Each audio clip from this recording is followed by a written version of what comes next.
안녕하세요. 오늘은 어린 강아지의 무는 행동에 대해서 이야기해 볼 겁니다. 어린 강아지가 보호자의 손이나 발을 무는 이런 행동에는 굉장히 다양한 이유들이 있습니다. 먼저 하나씩 읊어보자면, 하나, 성장을 하며 서열 형성기에 접어들기 때문에. 둘, 이갈이로 인해서. 자, 이 서열 형성기와 이갈이에 대한 내용은 제가 예전에 영상으로 다룬 적이 있습니다. 방금 이야기한 이 두 가지 이유가 의심된다면 지금 상단에 떠있는 이 영상을 참고하시면 도움이 되실 겁니다. 댓글에도 영상의 제목과 링크를 남겨두도록 할게요. 자, 그럼 이어서 세 번째 이유, 보호자에게 놀이를 유도하기 위해서. 넷, 보호자에게 만져지거나 보호자에게 안겨지는, 몸이 들려지는 것이 싫어서. 마지막 다섯, 성향 때문에. 자, 오늘은 이 세 번째와 네 번째 그리고 다섯 번째 이유에 대해서 하나씩 자세히 이야기해 볼 겁니다. 그럼 바로 시작해 볼게요. 자, 먼저 세 번째, 놀이를 유도하기 위해서. 강아지들에게 입은 어린아이의 손과 같아요. 어린아이는 필요한 게 있다면 이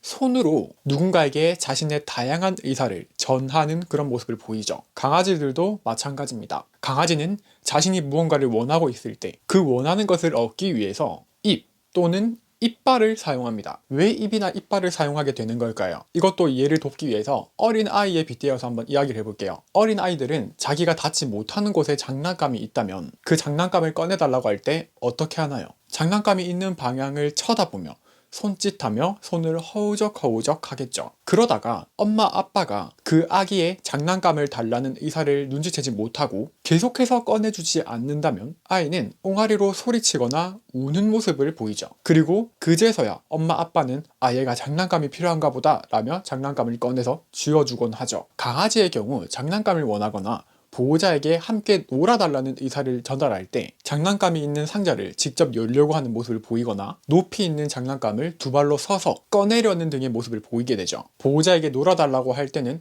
활발한 움직임을 보이며 몸의 앞쪽은 숙이고 엉덩이 쪽은 들면서 보호자에게 놀이를 유도합니다. 이런 의사를 보호자가 눈치채지 못하고 계속해서 장난감을 꺼내주지 않고 계속해서 놀아주지 않는다면 강아지는 직접적으로 입으로, 이빨로 보호자에게 의사를 전달하기 시작합니다. 짖는 모습을 보이기도 하죠. 근데 이렇게 이빨을 써봤더니 반응이 되게 즉각적이야.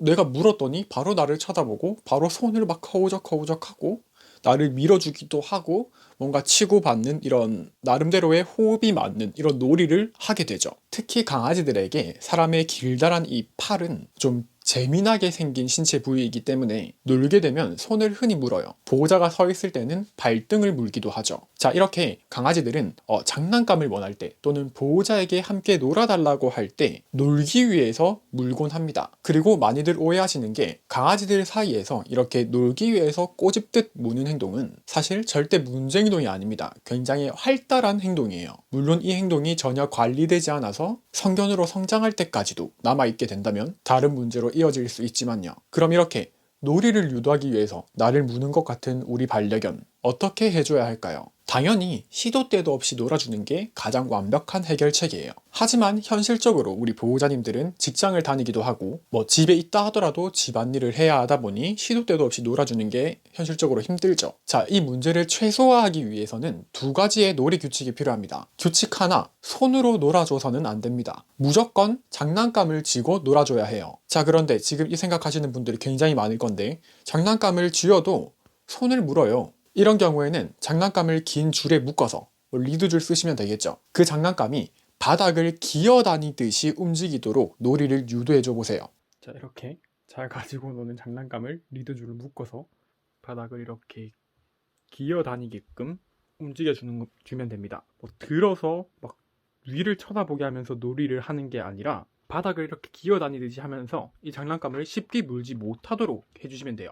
때로는 일부러 이 장난감을 쉽게 이 묶은 거에서 빠지도록 만들어서 이 장난감을 낚아채도록 하셔도 좋습니다. 그것도 좋은 놀이가 될 수 있어요. 강아지들은 땅을 기어다니듯 움직이는 장난감을 굉장히 좋아합니다. 그리고 이렇게 긴 줄을 사용해서 놀아주게 되면 반려견이 줄을 잡고 있는 손을 물려고 나에게 오진 않겠죠. 이렇게 놀아주시면 됩니다. 자, 규칙 둘, 놀이 시간을 정하셔야 해요. 솔직히 어린 강아지는 하루에 20분씩 10번은 놀아줘야 해요. 자지 않을 때 항상 놀아줘야 해요. 근데 솔직히 그거 어렵잖아요. 그래서 내가 최대한 여유가 있는 시간대에 규칙적으로 정해진 시간만큼 놀아주는 놀이 시간을 정하셔야 합니다. 자, 많은 보호자님들 직장 다니시죠? 근데 출근 전에 놀아주기 솔직히 힘들어요. 산책하는 것도 힘든데. 그래서 퇴근 직후에 한 번, 조금 쉬고 또 한 번 더. 보호자님들 조금 쉴 때 목 갈아입고 샤워하고 집안 청소 좀 하고 놀아주시면 되겠죠. 그리고 그렇게 놀아준 다음 좀 쉬다가 잠자기 전에 한 번 더. 이렇게 20분씩 3번 정해진 시간에 규칙적으로 놀아주는 놀이 패턴을 정해주시면 보호자에게 항상 놀이를 거는 그런 행동을 조금 줄어들게 할 수 있을 겁니다. 이건 제가 이갈이 영상에서 안내했던 방법인데 어쨌든 반려견은 이빨로 무언가 씹고 뜯는 걸 굉장히 즐기는 동물이에요. 그래서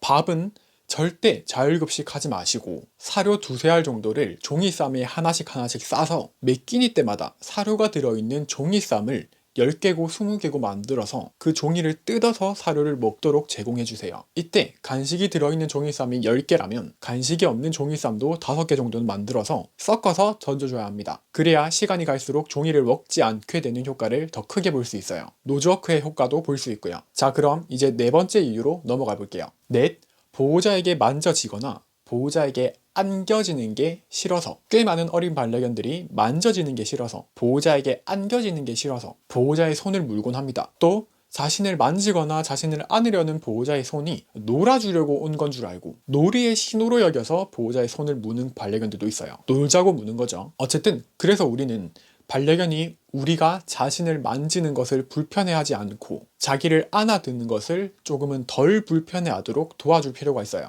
그러지 않으면 나중에 성견이 됐을 때 자기를 만진다는 이유로 공격성을 보이는 반려견이 되어버릴 수 있습니다. 반려견은 어리면 어릴수록 적응 능력이 좋고 금세 교육의 효과를 보이기 때문에 특별히 어렵고 복잡한 교육을 할 필요 전혀 없어요. 보호자가 자기를 만질 때 좋은 일이 생기고 보호자에게 안길 때 좋은 일이 생긴다라는 것만 잘 알려준다면 긍정적인 변화는 얼마든지 만들어낼 수 있습니다. 자, 한 손으로는 사료나 간식을 계속해서 하나씩 천천히 급여해 주시면서 다른 한 손으로는 몸을 군데군데 굉장히 부드럽게 조금씩 만져주세요. 자, 이때 많은 사람들이 반려견을 처음 만질 때 또는 반려견이 어떤 걸 싫어하는지 잘 모르실 때 반려견의 머리 위를 만지시는 분들이 계세요. 반려견의 머리 위는 눈과도 굉장히 가깝다 보니 이 머리가 만져지는 걸 쏙 좋아하지 않습니다. 등부터 옆구리, 그리고 목 가슴 쪽, 그 다음 배, 그리고 머리 위를 가볍게 한 손가락으로 쓰다듬어 주시고 마지막으로 꼬리를 굉장히 조심스럽게 만져주신 후에 엉덩이 쪽도 가볍게 터치를 해주시면 되세요. 이렇게 만져지는 걸 처음에는 끊임없이 반복해야 하고 하루에 한 부위씩 시도를 해보시는 것도 굉장히 좋습니다. 절대 욕심 부리지 마시고 이 교육을 생후 13개월이 될 때까지 매일매일 어느 정도 사료 양으로 이 교육을 해주시는 걸 권장해드려요. 이렇게 만져지는 교육을 처음에는 한 손으로는 먹을 걸 계속 끊임없이 주시면서 주는 과정에서 몸을 살며시 터치해 주시고 나중에는 아예 한 부위를 만진 후에 아유 잘하네 하고 간식을 주셔도 되세요. 옳지. 참고로 이렇게 만져지는 경험이 분리불안을 유발하지 않냐는 걱정을 하시는 분들이 계실 수 있는데 반려견이 보호자의 손길을 적응하는 교육 과정은 분리불안 예방보다도 더 중요한 과정입니다. 마치 바로 옆에 금이 묻혀 있는데 지금 내 발밑에 있는 동전이나 줍고 있는 것과 다름이 없어요. 분리불안은 분리생활만 잘 해주셔도 예방 효과를 볼 수 있고 이런 교육 외의 불필요한 터치나 지극정성으로 반려견을 케어하는 태도, 항상 반려견과 붙어있는 생활만 조심해 주신다면 방금 제가 알려드린 이런 만져지는 것에 대한 교육, 그리고 이제 알려드릴 안는 것에 대한 교육, 이런 교육들이 분리불안을 유발하는 작용을 절대 하진 않을 겁니다. 자, 그럼 이제 반려견이 안겨지는 걸 덜 불편해하도록 돕는 방법을 알려드릴게요. 자, 먼저 반려견에게 안는 걸 적응시킬 때에는 조금 조심스러운 안는 요령이 필요한데 반려견이 안정감을 가지도록 안아주는 것이 굉장히 중요해요. 반려견을 안을 때 2발로 서 있는 반려견을 사람 아기처럼 옆구리 부분을 잡고 안아드시는 보호자분들이 많이 계시는데 이 방법은 반려견에게 안정감을 주는 안는 방법이 아닙니다. 반려견의 4개의 발이 땅에 붙어있는 상태에서 이 4개의 발이 동시에 떼어지도록 안아주시는 게 좋아요. 이때 한 손으로도 충분히 안정적으로 안으실 수 있다면 한 손으로 안아도 좋고 2손으로 해야 할 것 같다면 2손으로 안정적으로 안아주셔도 좋습니다.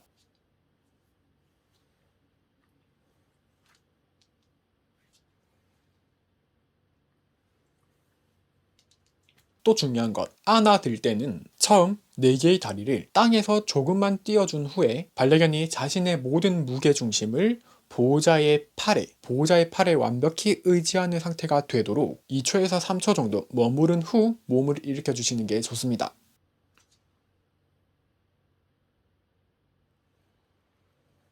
내릴 때에도 일으킬 때와 마찬가지로 이제 땅에 4개의 발이 닿을 거니까 바닥에 발을 디딜 준비를 할 수 있도록 살짝만 띄어진 상태에서 2초에서 3초 정도 머무른 후에 내려주시면 됩니다.